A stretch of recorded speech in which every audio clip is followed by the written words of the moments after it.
Somos salud. Mindalia.com. Somos espiritualidad.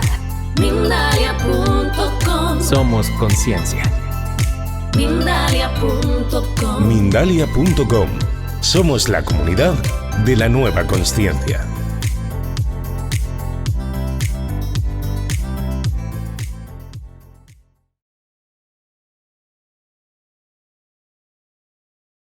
Y vamos a explicarlo. Ya ha llegado el momento de hablar de esa salvación.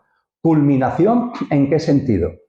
No busquéis en las enseñanzas de Cristo Jesús ni de sus discípulos, no busquéis lo que ya estaba enseñado. Tenéis que ver esto como si fuera un grado universitario, pongamos por caso. Ahora son 4 años, ¿no? Fundamentalmente, la mayoría de los casos. Primer año, segundo año, tercer año, cuarto año. Bien, cuando yo daba clases en la universidad, el director de departamento, el catedrático sumo del departamento, decía: yo al último curso, yo doy clase en el curso superior. ¿Por qué? Porque para eso soy el catedrático con más prestigio y con más antigüedad y hago lo que me da la gana. Y yo quiero darle ya a personas que estén a punto de terminar sus estudios. Personas que tengan ya un nivel para expresar todo lo que sé y poderlo compartir sin tener que empezar por cosas primarias. Para las cosas primarias estábamos los otros profesores, los que dábamos en primero, en segundo, en tercero, pero el catedrático se reservaba para el curso superior. Pues bien, desde el punto de vista de la espiritualidad, salvando la distancia y entendiendo esto como un símil coloquial, evidentemente, pasa también algo parecido. La encarnación de Cristo es como ese gran catedrático que culmina, es la culminación del grado. Y no va a repetir lo que se ha dicho antes, da por hecho que lo que ya se ha dicho antes, ahí está, para el que quiera entenderlo y atenderlo. Él no va a repetirlo. Él, en sus enseñanzas están impregnadas de lo que ya han dado los otros maestros, pero no vuelve a repetirlo. Por ejemplo, él nos dice en el Evangelio de Mateo, capítulo 24, le dicen los discípulos: maestro, porque ellos sí le llamaban maestro, tardaron el día de Pentecostés, es cuando se le abre, que estamos dentro de nada a punto de celebrarlo. La verdad es que esta fecha que estamos aquí, este 10 de mayo, es muy bello. Ayer fue el día de la Ascensión, ni más ni menos, y dentro de unos días es el día de Pentecostés, donde a los que habían estado conviviendo con Jesús ya entienden, por fin se les abre ese paráclito, ese espíritu de la verdad del que nos habla Lola. A partir de ahí es cuando de verdad, de alguna manera, integran la grandeza de Cristo como mucho más que un maestro. Y en el capítulo 24, donde todavía le llaman maestro, le dicen: maestro, ¿cómo será el final de los tiempos? Lo podéis leer, capítulo 24 del Evangelio de Mateo. Y contesta Jesús: no, yo no voy a hablar del final de los tiempos, porque no va a terminar nada. No va a terminar el mundo, no va a terminar la humanidad, no. Yo os voy a hablar de los últimos tiempos de esta generación humana. Y habla de cómo serán los últimos tiempos de este ciclo humano en el que estamos, que dará lugar a una nueva humanidad en una tierra restaurada. Pero claro, Jesús no se entretiene para decirnos que es una generación humana. ¿Por qué? Porque ya los maestros previos nos han explicado lo que son las generaciones humanas. Ya nos han dicho que ha estado Lemuria, que ha estado la Atlántida, que está esta humanidad, que es la quinta en la trompogénesis espiritual. Ya nos ha hablado de los distintos periodos, de las distintas generaciones que hay dentro de cada humanidad. Con lo cual Jesús no tiene por qué repetirnos ahora lo que es una generación. Ya han enseñado lo que es una generación. Él utiliza el término en último curso, sabiendo que esto ya se ha impartido en los cursos previos. Hay gente que se plantea o que defiende la idea de que el cristianismo no percibe la reencarnación. Claro que el cristianismo percibe la reencarnación. ¿Cómo no va a percibir la reencarnación? ¿Cómo Jesús de Nazaret, cómo el cristianismo, como el gran evento que es, va a tener la hipótesis de que aquí cada cuerpo viene con un alma debajo del brazo? Un pan y un alma debajo del brazo. Cada cuerpo un alma. Y que el alma no tiene un recorrido anterior, que el alma no preexiste. Vamos a ver, como decía muy bien uno de los padres de la Iglesia, Orígenes, si el alma subsiste, es decir, después del fallecimiento físico sigue existiendo, si el alma subsiste, antes de nacer preexiste, no puede ser de otra forma, si no estaríamos en una enorme contradicción. ¿Y qué sentido tendría que un alma de pronto apareciera para un cuerpo y en un puñado de décadas de vida, o de años, o de días, se estuviera ganando o no la eternidad, como mantienen las iglesias? Esto tiene sentido común.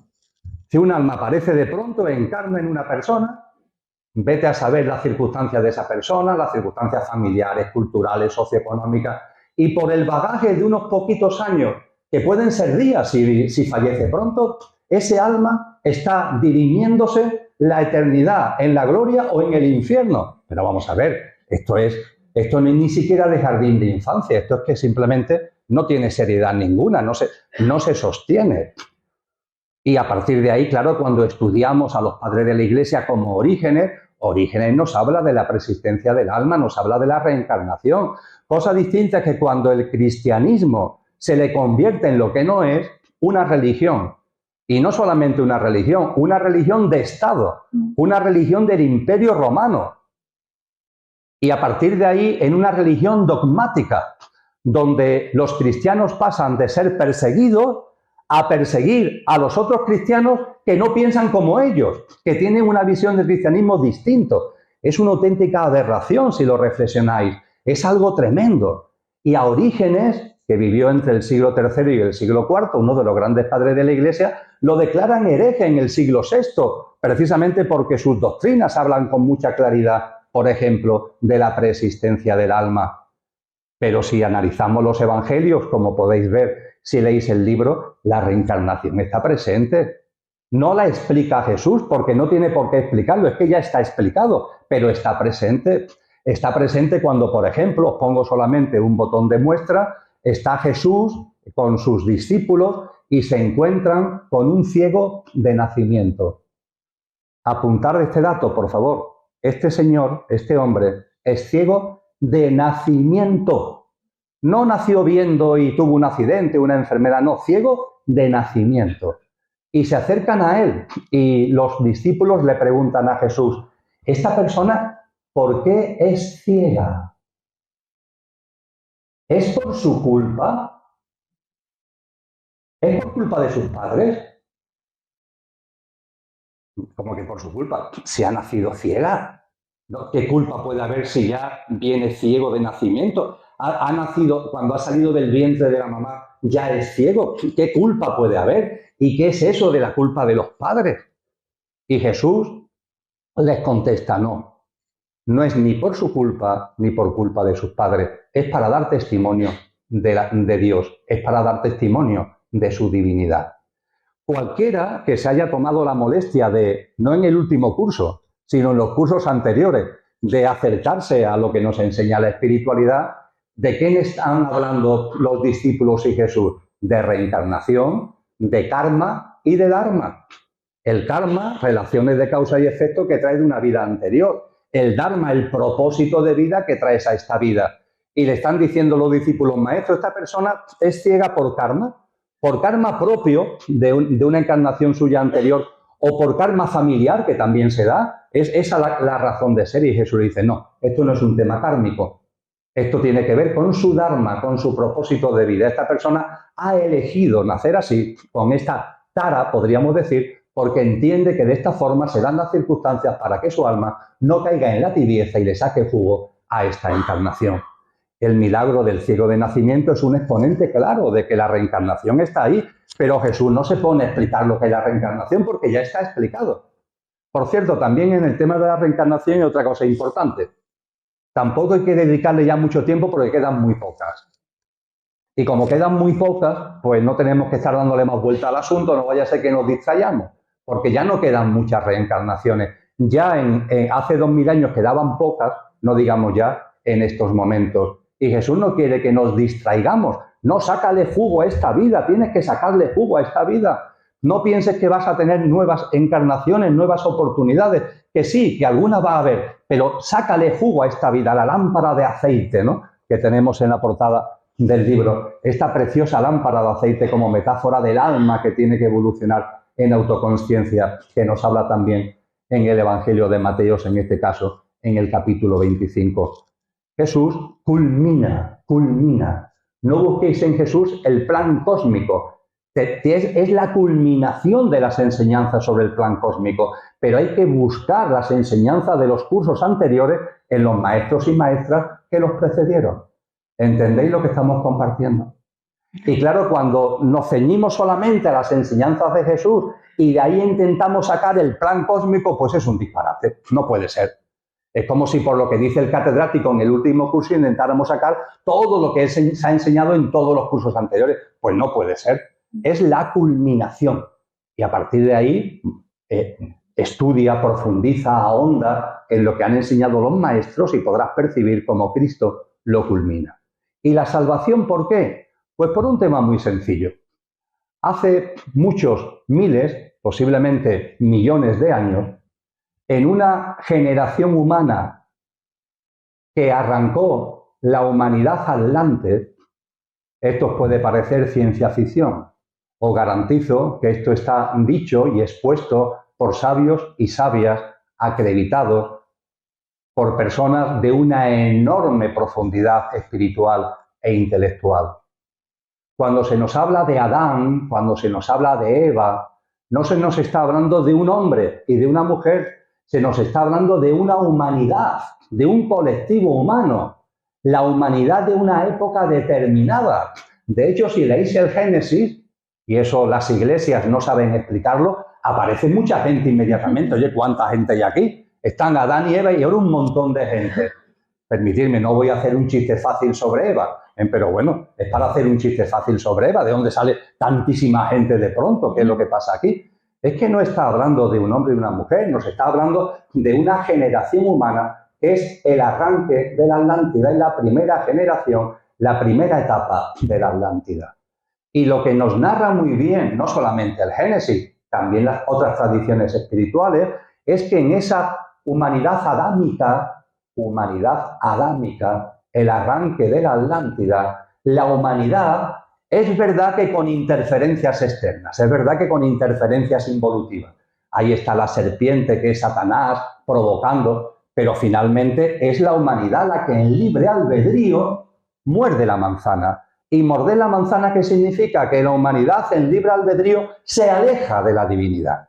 De la divinidad y de la divinidad que está también en nosotros. De la divinidad de aquello que no tiene origen, y es origen de todo lo originado, y de la divinidad que también está en nosotros. Esa divinal esencia, esa llama de amor viva de la que nos habla San Juan de la Cruz. Y la humanidad se aparta, se aleja.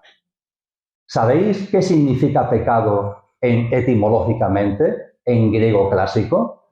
Pecado no significa culpa, no significa castigo, no, significa alejamiento. Es como el que tira una flecha y la flecha en lugar de ir a la diana se separa, se aleja, se aparta. Pecado es alejamiento.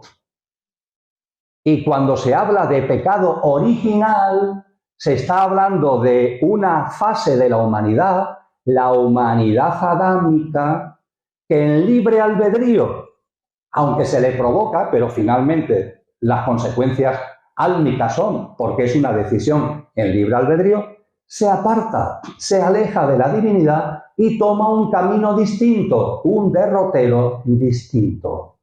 Un derrotero que inevitablemente va yéndose de lo trascendente, se va alejando y se va yendo hacia lo intranscendente. Una humanidad cada vez más egoica, más egoísta, más deshumanizada, más desnaturalizada. La humanidad en libre albedrío se aparta del camino evolutivo natural y se aleja. Y nos dicen actualmente las iglesias, el pecado original se transmite de padres a hijos. Vaya problemón que tenemos por delante. Si no hay reencarnación tenemos un serio problema, ¿no? Porque, ¿qué pasa? ¿Que eso va en los genes?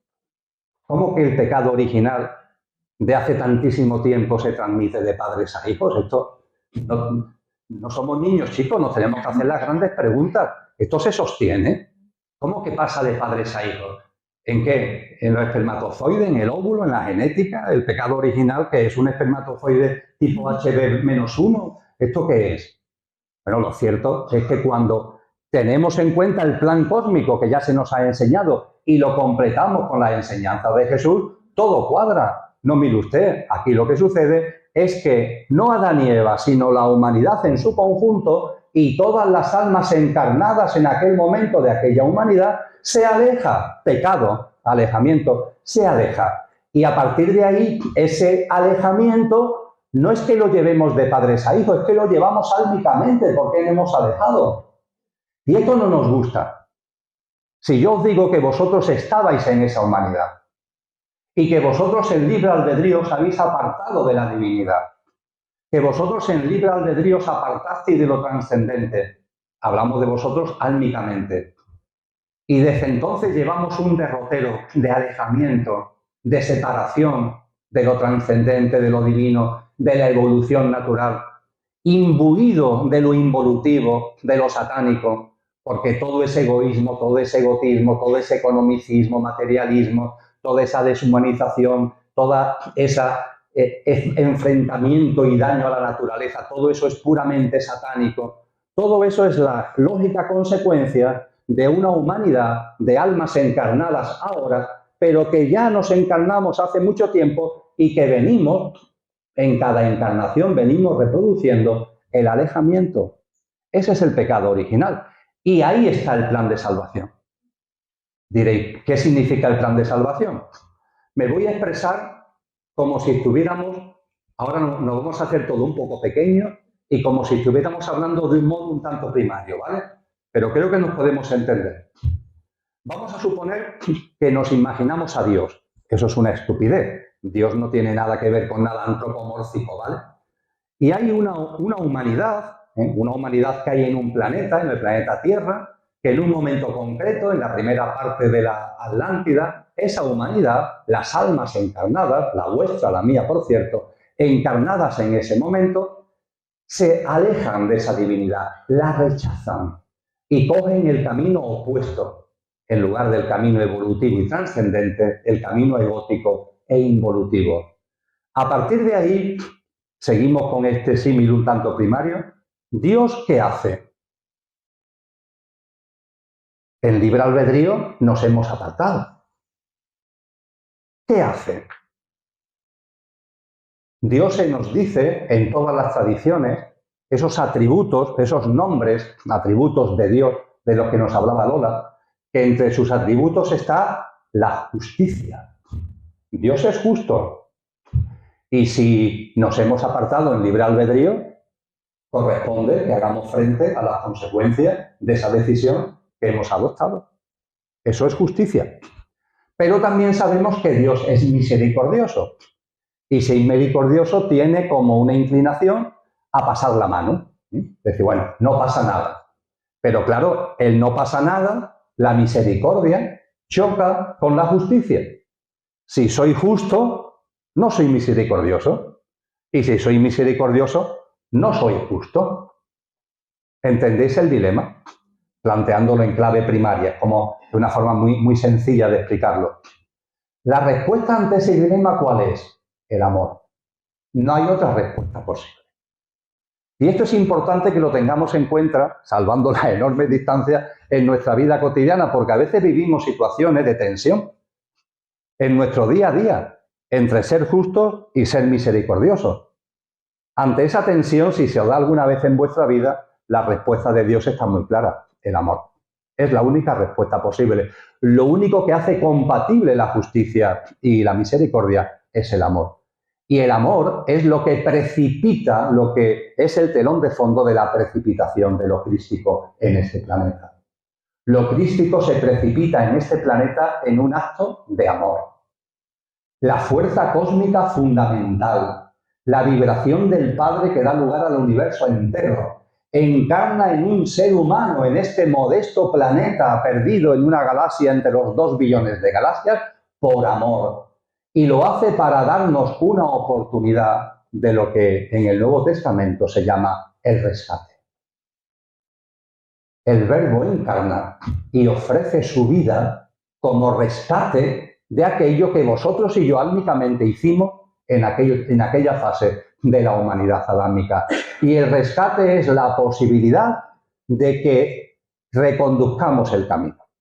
El rescate es que una puerta que estaba cerrada se abre. Eso no significa que te empujen a que pases la puerta, ahora ya es cuestión tuya. Pero la encarnación de Cristo, amigos y amigas, posibilita que la puerta que estaba cerrada, porque nosotros al alejarnos en libre albedrío le habíamos dado un portazo a lo trascendente y a la divinidad, esa puerta que estaba cerrada se ha abierto. Y es muy bello si profundizáis en los textos cristianos, en el Nuevo Testamento, esa figura del rescate, que nos puede parecer un poco rara la primera vez que la leemos, es de una enorme belleza.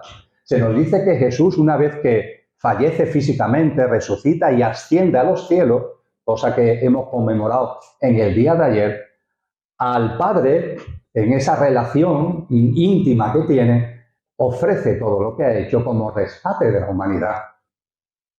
Se abre la puerta y pone sobre la mesa una vida perfecta. Y Jesús vive una vida perfecta. Cristo encarnado vive una vida perfecta para que la puerta se abra. ¿Y cómo no vamos a estar alegres, amigos y amigas, cuando hablamos de Jesús de Nazaret? Como decía al principio, que se ha abierto la puerta, que una puerta que vosotros y yo habíamos cerrado de un enorme portazo, alejándonos de la divinidad y de lo trascendente, gracias a Cristo se ha abierto. Tenemos que estar en celebración. Y eso sí, tenemos que vivir de una forma que en lugar de alejarnos, nos vaya ligando, nos vaya uniendo, nos vaya acercando a esa divinidad. ¿Quién no ha oído la parábola del hijo pródigo? Qué bella, ¿verdad? El hijo que se aparta. Padre, dame mi herencia, que me voy a vivir mi vida. Eso es lo que hicisteis vosotros, lo que hizo mi alma, lo que hizo la humanidad al principio de la Atlántida. Se aleja del Padre a vivir su vida. Y la parábola del hijo pródigo que nos dice que en un momento determinado el hijo quiere volver. Y cuando quiere volver, ¿qué sucede? El Padre lo estaba esperando. Al Padre no hay que llamarlo, el Padre te está esperando con los brazos abiertos. El Padre del hijo pródigo lo está esperando con los brazos abiertos y lo recibe sin ningún tipo de reproche. No le echa nada en cara. No le dice, hay que ver que te fuiste, hay que ver que te habrá gastado la herencia, vete a saber cómo. No, el Padre es amor y lo recibe con los brazos abiertos y no hace falta avisarlo porque te está esperando. El Padre nos está esperando y la puerta está abierta. Y esa puerta está abierta por el evento crístico. De ahí la enorme importancia que tiene el evento crístico. Esto es el plan de salvación, la posibilidad del rescate. Y fijaros que para ese rescate, ¿qué había perdido la humanidad en su camino? Habíamos perdido una vida perfecta. Porque la humanidad, hasta ese momento, hasta esa humanidad adámica, íbamos siguiendo una evolución natural, que se nos narra muy bien en las tradiciones espirituales como el paraíso, como el jardín del Edén. El jardín del Edén, el paraíso, que es una humanidad que vive en armonía con ella misma, en simbiosis con la naturaleza y que evolucionaba, porque tenía un camino evolutivo largo por delante, pero evolucionaba en equilibrio, en armonía, en paz, con una visión trascendente de la vida, con sinergia y simbiosis con todos los reinos de la naturaleza. Era una humanidad, entre comillas, que evolucionaba perfecta. Y sin embargo, nos apartamos. Y para que el rescate sea posible, si se ha perdido lo perfecto, hace falta dar algo que sea perfecto. Cuando hay un rescate se paga algo, ¿verdad? ¿De qué se trata de rescatar? El que podamos volver a una vida perfecta. El que podamos volver a lo que realmente somos y a ese abrazo y ese vivir con la presencia de la divinidad en nuestras vidas, en lo personal y en lo colectivo. Y para eso, amigos y amigas, se necesitaba pagar un rescate de una vida perfecta. Para volver a una vida perfecta, se necesitaba pagar el rescate de una vida perfecta. Y esto tiene que ver con lo que algunos autores han llamado el misterio del Gólgota. ¿Tanto tenía que sufrir Cristo Jesús? ¿A tanto tenía que llegar? ¿Era necesario? Era necesario de que lo cogiera, de que fueran a por él, de que cuando lo ponen delante de Pilatos, que ve claramente que es un buen hombre, aunque no hay nada de que por qué condenarlo, pero en fin, ante la insistencia del Sanedrín y de los judíos, de las fuerzas involutivas que van contra Cristo Jesús, Pilatos, ¿qué es lo que hace? Lo condena a ser a sufrir latigazos de una manera atroz. El sudario de Turín, la sábana santa de Turín, perdón, el sudario de Oviedo, lo pone muy bien de manifiesto. Con puntas de hierro lo estuvieron flagelando de una forma tremenda. El cuerpo de Jesús quedó absolutamente abierto, lleno entero de heridas, en carne viva, porque fue flagelado salvajemente. Y Pilato lo pone delante de esos judíos, de esa muchedumbre. Ya está castigado. Pero esa muchedumbre y esa fuerza involutiva dijeron, no, crucifícalo, crucifícalo. Y Pilato, en el derecho romano, que todavía hoy lo conocemos, comete una enorme injusticia, porque él ya había juzgado a Jesús y le había condenado. ¿A qué? A ser flagelado salvajemente. Ya estaba cumplida la condena, no se puede juzgar dos veces a la misma persona por los mismos hechos. Sin embargo, la insistencia es tal que, aunque se lava las manos, eso álmicamente vale de poco, permite que se le crucifique y da luz verde a la crucifixión, con lo cual se le condena otra vez. ¿No se podía haber quedado el tema en la flagelación, que ya fue algo salvaje? ¿Por qué Cristo encarnado tiene que vivir ahora lo que le queda por delante? La tortura. Siguió manteniendo, fue nuevamente flagelado. Un cuerpo que ya estaba en carne viva, fue vilmente torturado. Y al amanecer se le pone encima una cruz. Por los restos que tenemos en las sábanas santas sabemos que ya se había roto el hombro, ya se le había dislocado un hombro de tanta tortura que había sufrido, y a pesar de eso se le pone una enorme cruz para que haga el camino hacia el Gólgota para ser crucificado. Y se le clava en un madero. No sé si habéis pensado alguna vez lo que es estar clavado en un madero, sobre todo cuando tiene ya el cuerpo lacerado. La agonía es tremenda, porque tu cuerpo está en carne viva, de tal forma que la tensión hace que vayas bajando tu cuerpo. Y al bajar te ahogas. La única forma de que no te ahogues es hacer un esfuerzo y enderezar el cuerpo. Pero claro, como el cuerpo está en carne viva, al enderezarlo roza con la madera, con lo cual el dolor es terrorífico. No se sabe qué es peor, si dejarte caer y morir asfixiado o intentar de alguna forma respirar. La situación es tremenda. Y esto fueron muchas horas. A Jesús lo prenden al caer la tarde en la noche del jueves y fallece sobre las 15 horas del viernes. ¿A cuenta de qué tanto sufrimiento? ¿Masoquismo? No. Era la foto necesaria, permitidme que me exprese así, para que quede absolutamente claro que era una vida perfecta. Porque si se le flagela, se puede tener la duda, bueno, pero si se le hubiera dado más fuerte, lo mismo reniega. Si se le hubiera dado más fuerte, lo mismo no era tan perfecto, ¿sabe? Lo mismo, de alguna manera le aparece la clemencia, empieza a pedir perdón, sigue y sigue y sigue y sigue hasta la situación extrema que os acabo de describir. Y cuando Jesús expira, imaginaros, la tierra se conmueve. Claro que es cierto que se levantó un viento enorme, tembló la tierra, las tumbas se abrieron, pero no lo veáis esto en clave de miedo, es en clave de alegría. Él lo dijo en la propia cruz, todo está cumplido antes de expirar, todo está cumplido, está hecho. ¿Y qué está hecho? Está hecho su misión, para lo que Cristo desciende, se precipita con nosotros, para que el rescate sea posible. Es un acto de amor tan impresionante que esta sociedad, donde el amor brilla por su ausencia, no puede entenderlo. Me refiero a este sistema, como decía Lola. Entre otras cosas porque Jesús es muy claro al respecto, Él nos dice quién gobierna este sistema, para que no hagamos especulaciones, ¿eh? Él dice con claridad, cuando va a ascender a los cielos precisamente, yo asciendo, estaré con vosotros, nunca os voy a dejar, volveré. Y mientras tanto, ya sabéis, os quedo con el gobernante de este mundo. El gobernante de este mundo es Satanás, es lo involutivo. Satanás no es una ficción, es otra de las cosas que en el libro desarrollamos con claridad. 118 veces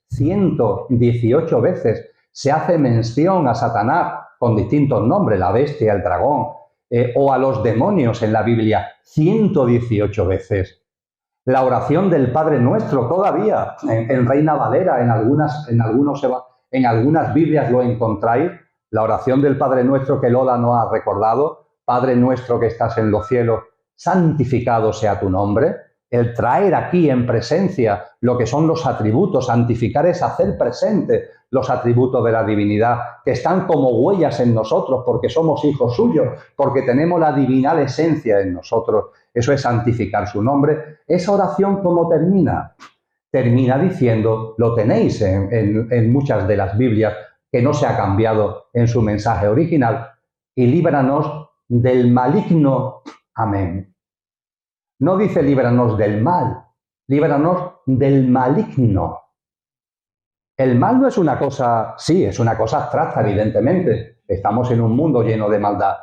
Pero aquí se está haciendo referencia y Jesús habla con claridad de la figura satánica, de la figura del maligno y de los que están con él haciendo de las suyas. Esos que ya interfirieron en esa humanidad adámica a la que he hecho mención y que gobiernan este mundo.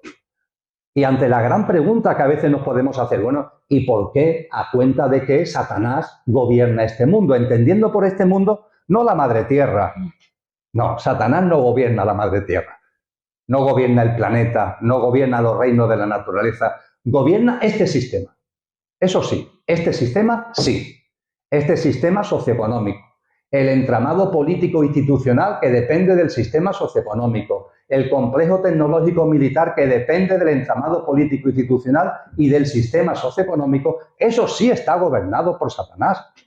Y cuando Jesús de Nazaret, de Jesús pasa a ser Cristo, es decir, cuando en Jesús de Nazaret se precipita lo crístico, se ejemplifica en el bautizo en el río Jordán, a partir de ahí Jesús va a comenzar su vida pública, de 3 años y algo.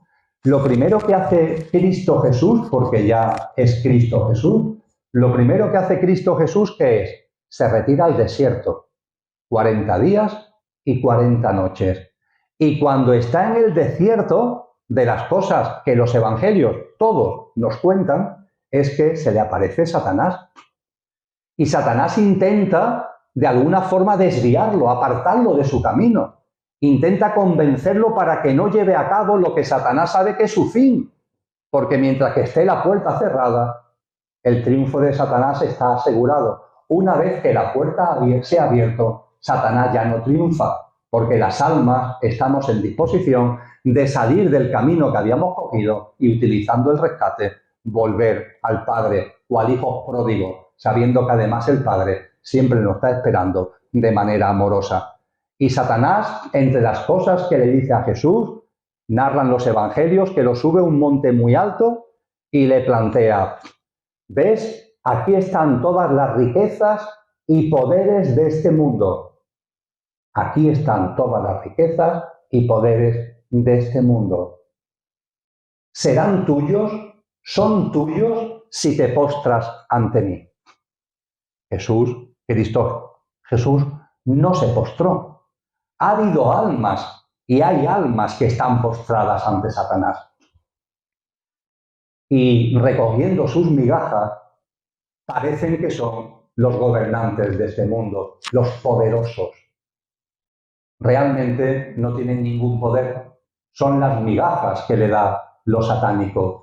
Y en esa escena del desierto, cuando Satanás le dice a Jesús, todo esto será tuyo si te postras ante mí, dice algo tremendo que a Lola y a mí nos ha turbado durante años. Porque nos dicen los evangelios que Satanás le dice a Cristo Jesús, todo esto será de ti y te lo puedo dar porque me ha sido dado.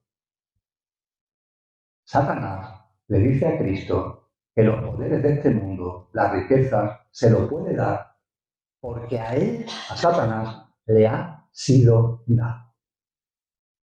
¿Quién diantres le ha dado a Satanás la riqueza y los poderes de este sistema, de este mundo? Esta pregunta a nosotros nos ha conmovido, Como hipótesis para vuestra consideración, hoy lo tenemos muy claro y lo ponemos sobre la mesa, lo desarrollamos en el texto. Nosotros. Somos nosotros los que le hemos dado ese poder. Cuando decidimos en libre albedrío renunciar a la divinidad y alejarnos, pecado original, en ese momento le dimos todo el poder. ¿Quién le ha dado el poder a él? Nosotros, se lo hemos dado nosotros. Y él lo gestiona a su modo, a lo que corresponde como ser involutivo que es. Esto es, amigos y amigas, el plan de salvación.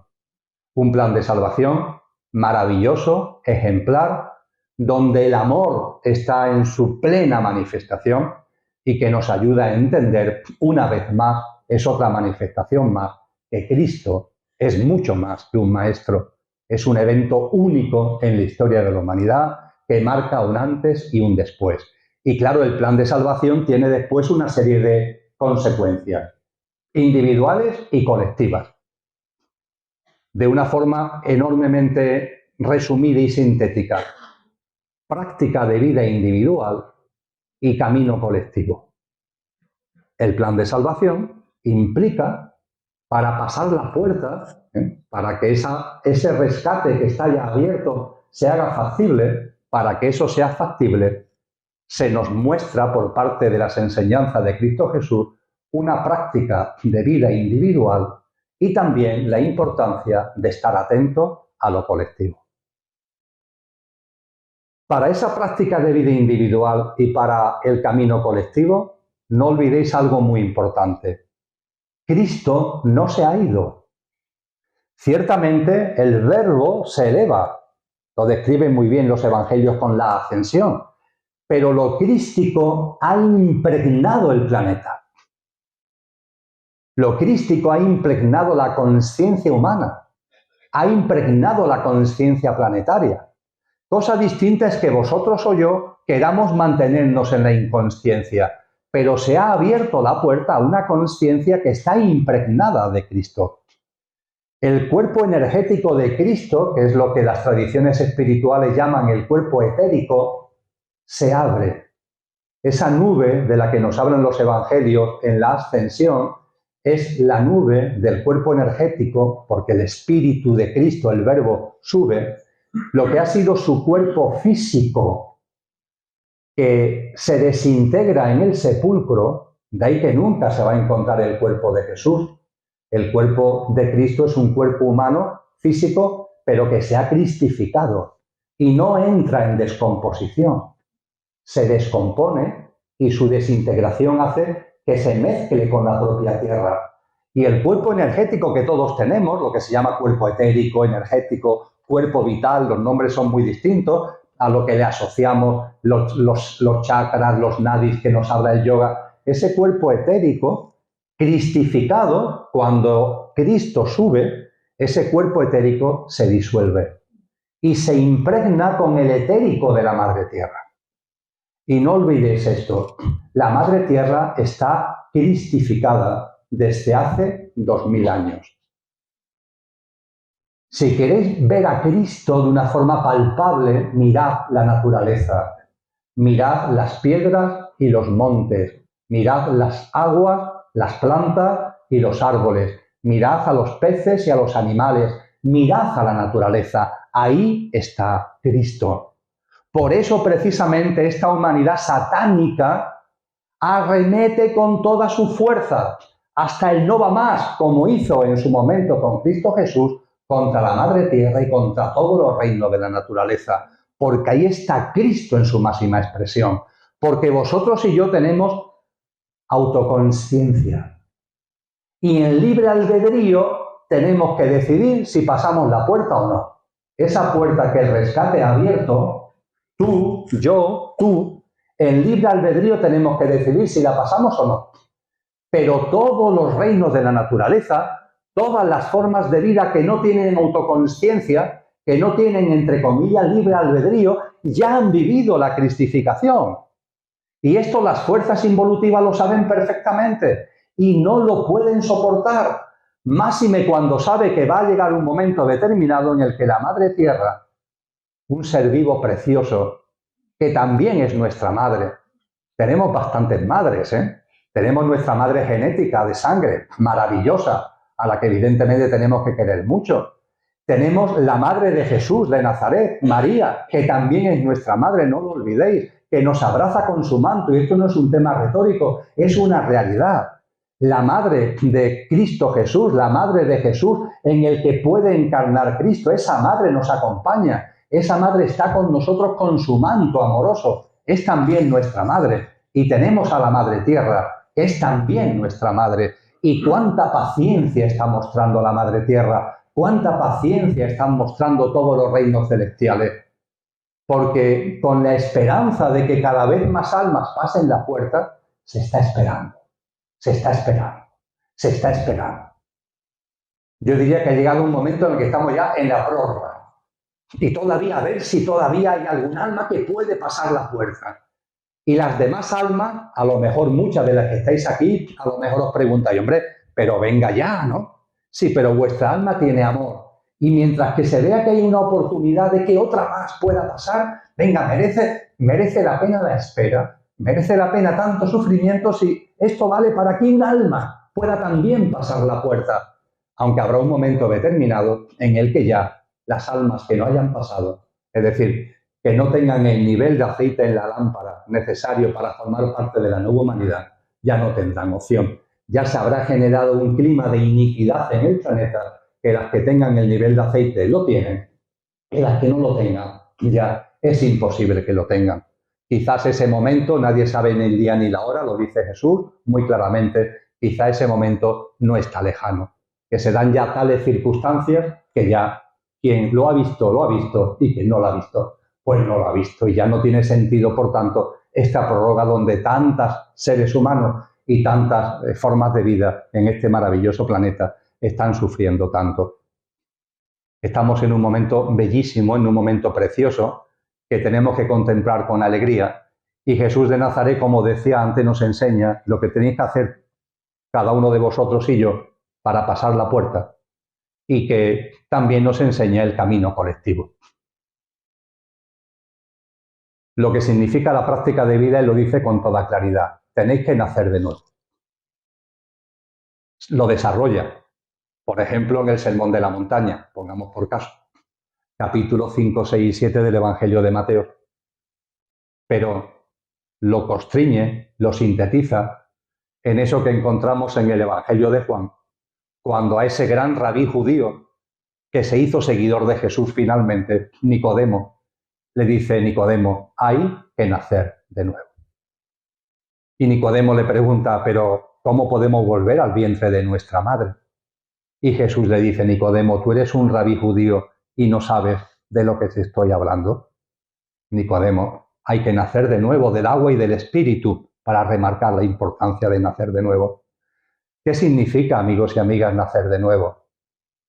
Hay una escena en los evangelios donde Jesús a una persona que quiere seguirlo le dice, bueno, pues si me quieres seguir, sígueme.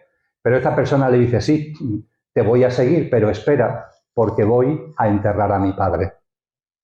Y Cristo Jesús, que es el amor encarnado, le da una contestación que nos puede sorprender.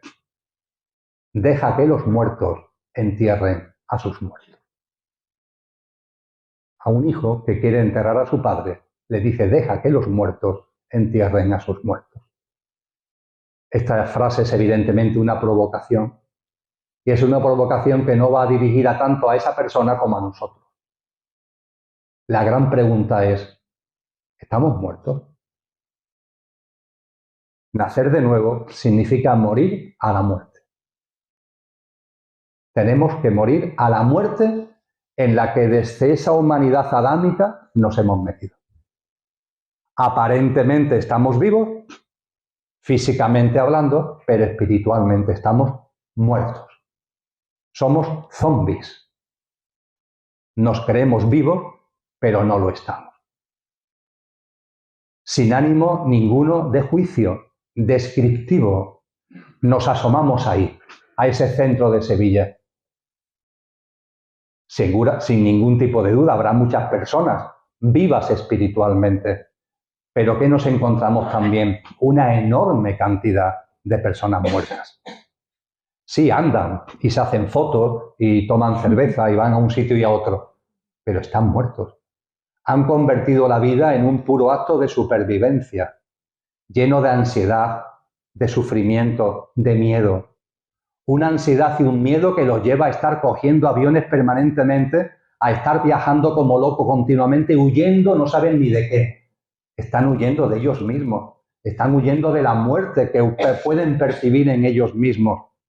Ha llegado el momento, amigos y amigas, quizá esté hablando a los que no le tengo que hablar, porque ya la inmensa mayoría de vosotros, a lo mejor todos, ya habéis muerto a la muerte y habéis empezado ya el camino del nacimiento de nuevo. Pero es tan importante que nos demos cuenta que tenemos que morir a esa muerte y que si no vivimos espiritualmente, esto no es vida, es simplemente un tema biológico, físico, con un poquito de años y asunto solucionado. La vida abundante, la vida plena, que es a la que nos reclama con esa verdad a la que ha hecho referencia Lola Cristo, es una vida plena, una vida abundante que se basa en ese nacer de nuevo, que recuperemos el camino de lo trascendente, que percibamos el ser que hay en nosotros. Y hombre, a lo mejor lo que San Juan de la Cruz nos dice nos puede parecer un exceso, pero no está mal tenerlo como brújula, porque él nos dice que el más perfecto grado de perfección a que en esta vida se puede llegar es la transformación en Dios. Fijaros qué palabra del gran maestro Juan de Yepes, San Juan de la Cruz, en una de sus cartas, el más perfecto grado de perfección a que en esta vida se puede llegar, que es la transformación en Dios. ¿Qué es la transformación en Dios? La transformación en Dios no es que tú seas Dios. La transformación en Dios significa que en ti está la huella de la divinidad, que en ti está la presencia de una divinal esencia, esa huella, esa presencia de aquello que no tiene origen en todo lo originado, y hacerla patente, hacerla real. Eso es a lo que estamos llamados. Y teniendo en cuenta además que estamos en un camino colectivo. Están terminando los tiempos de una generación humana. La Madre Tierra va a tener una elevación de su frecuencia vibracional. Y en esa tierra restaurada van a estar las almas que tengan una frecuencia vibracional apta, en armonía, en sintonía con la nueva frecuencia vibracional de la Madre Tierra. Nos dicen los textos cristianos que esto será como un relámpago. Esta elevación vibracional será como un relámpago que irá de oriente a occidente. Y podremos percibir que a partir de ese relámpago, unos estarán y otros no estarán. Y esto puede sorprendernos, pero si pensáis en clave de lo que la ciencia nos enseña hoy, no nos sorprende. Si esto se eleva vibracionalmente, todos los que vivimos aquí, estaremos aquí o no en función de nuestra frecuencia vibracional. Si al subir el ascensor de la frecuencia vibracional de la Madre Tierra, nosotros tenemos una frecuencia vibracional, lámpara de aceite, aceite en la lámpara, en sintonía con la vibración alta de la Madre Tierra, de la Tierra restaurada, estaremos en ella. La nueva humanidad en la Tierra restaurada. Y si no, pues no estaremos. Por eso, si estamos aquí, y seguro que vamos a estar, si estamos aquí, pues percibiremos que otros no están. Unos estarán y otros no estarán, que es lo que el cristianismo denomina el corte. Y ante la gran pregunta, y termino, aunque ya ha quedado implícito e incluso explícito, ante la gran pregunta de cómo pasar la puerta, ante la gran pregunta de cómo entrar en este ascensor que simbólicamente acabo de compartir, amigos y amigas, la respuesta es muy sencilla. Le podemos dar muchas vueltas. Podemos expresarlo de 1000 maneras. Podemos usar terminología más metafísica o más de primera mano. Pero realmente lo que nos corresponde hacer con nuestra vida para sacarle jugo, para aprovechar ese rescate, ese plan de salvación que culmina el plan cósmico en este planeta, para sacarle jugo a ese rescate y para poder entrar en ese ascensor y estar ahí para cuando el ascensor suba, lo podemos expresar de muchos modos, pero tenemos una circunstancia que juega en nuestro favor. Y es que un sevillano, una persona nacida en Sevilla, lo expresó de un modo tan potente y tan sencillo que yo creo que es la mejor forma de concluir este acto. Me refiero a don Antonio Machado. Antonio Machado, una persona insigne, modesta, humilde, sabia, creativa, amorosa, veraz, buscador de la verdad, que como buscador de la verdad no gustaba al sistema. Por cierto, ni a los unos ni a los otros. Y que en sus apuntes íntimos, ese texto precioso que se llama Apuntes íntimos, nos dice que la Iglesia de Roma es una plasmación del pragmatismo de Occidente y que tiene de Cristo solo lo justo para defenderse de él. Tiene de Cristo solo lo justo para defenderse de él. Y Antonio Machado, en su humildad, en su sencillez, tiene una serie de poesías que se han hecho populares gracias a las versiones de Joan Manuel Serrat, como muchos sabemos. Una de esas poesías tiene como título Autorretrato.